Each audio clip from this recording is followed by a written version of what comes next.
Hello, it's George from Ireland. So welcome back to my channel once more. Anyway, so in this video, I'm going to ask about what's going on with this Ukrainian counteroffensive because it's been going on for, coming up for 3 months now, and obviously made only minimal progress. They've gone forward, you want it in miles, something like 16 miles at the deepest point of penetration, got roughly another 100 miles left to go, assuming the objective is to reach the Sea of Azov, break the land corridor from Russia to Crimea, put all of Crimea within range of artillery. It's clearly all within drone range. About a week ago, the Russians said that 42 Ukrainian drones attacked them in a swarm. To my knowledge, that's the biggest swarm of drones ever anywhere in the world. And Russia claimed to have brought them all down and they inflicted no damage. Obviously, Ukraine is increasingly getting sea drones. But this is going forward at a snail's pace. And privately, American sources estimate that the Ukrainians have suffered 70,000 combat deaths, the Russians 120,000. So yes, the Russians significantly bought more, but then bear in mind they outnumber the Ukrainians 3.5 to 1. And the Russians, they can easily recruit people who are not Russian, who are Tajik and Kyrgyz, people from these impoverished quondam Soviet republics. So methinks that Putin will try to use them as cannon fodder. He doesn't value them, or indeed indigenous ethnic minorities from Russia, Bashkir people, Tatars, Burat people from the Far East, Tuvans, and so on, rather than the indigène of true Russia, of the Moscow, St. Petersburg area. Anyway, so yes, they're moving down through the Zaporizhia region, and they sometimes are bombarding the Belgorod region, which of Russia, which is adjacent to Ukraine. But significantly, they took a village in Robotine. Forgive me if I mispronounce that. So they are breaching these lines. They are winning the artillery war. They're destroying a lot more artillery than they have destroyed themselves. But these minefields are just so dense and so slow to get through. And I wonder whether actually just attacking Russia itself with drones is a waste of resources. If they use all those drones on Russian military positions, would that not be more successful to kill more Russian soldiers in their trenches rather than fire them at Moscow? Usually do nothing, just get shot down, maybe damage an insignificant building, because that irritates the Muscovites without actually demoralizing them or leading to any degradation of the Russian military at all.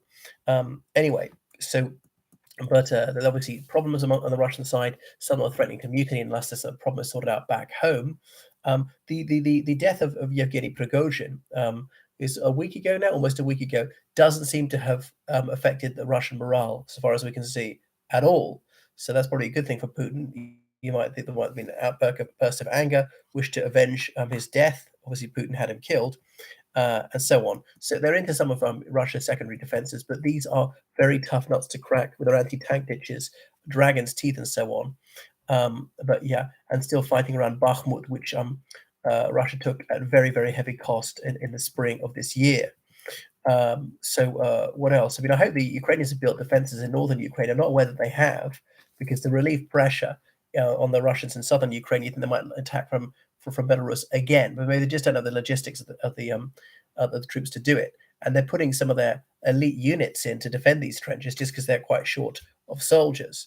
And Ukraine is still held back. All this is well-trained Western armed brigades are still not committed those to the battle. They still don't think they've got that decisive breakthrough. Are they getting close? At some point, Russian morale will collapse. That's the idea. Yeah, that's why. I mean, I think it's possible this could succeed, as in reach the Sea of Azov by the end of November. But I think it's the chance of that is low, like say 20% chance that they would do that, and actually hold on to it to the end of the year. Maybe something at about a 10% chance. So time is gradually running out.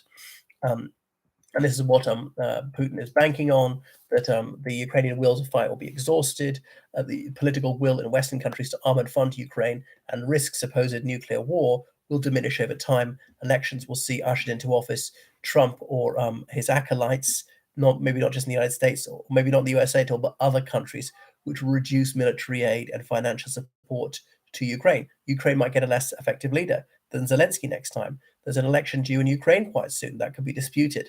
And remember where you heard it first. That's what the Ukrainians will try and do. Whoever wins, Russia will say, no, the other guy actually won.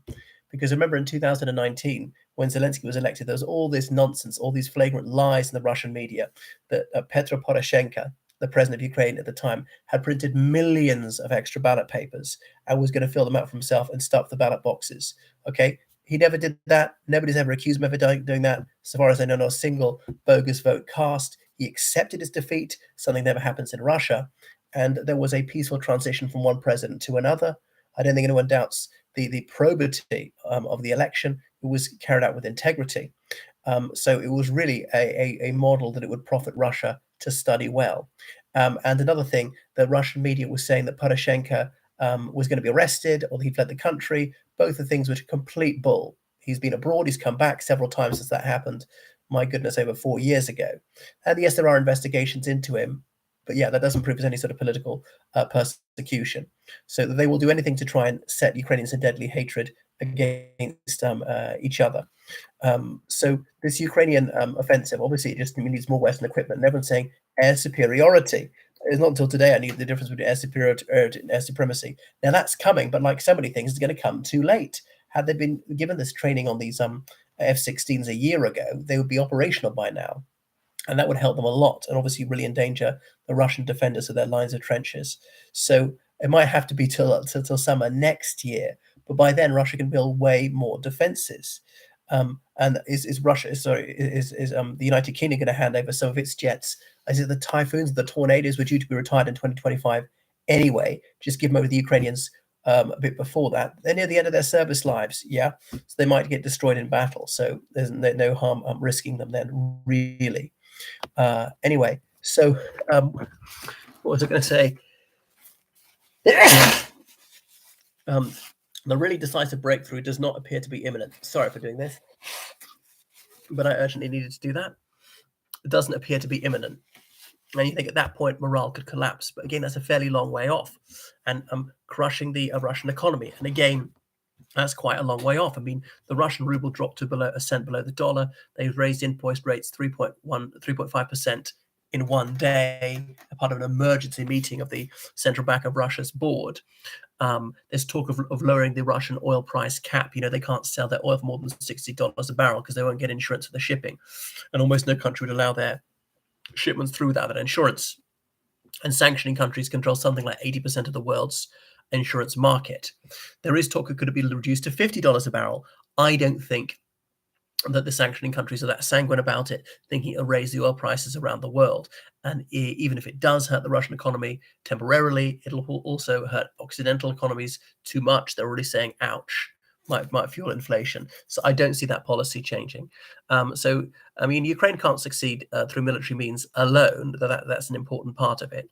Yeah, at the moment, it's just difficult to see, very difficult to see it happening this year.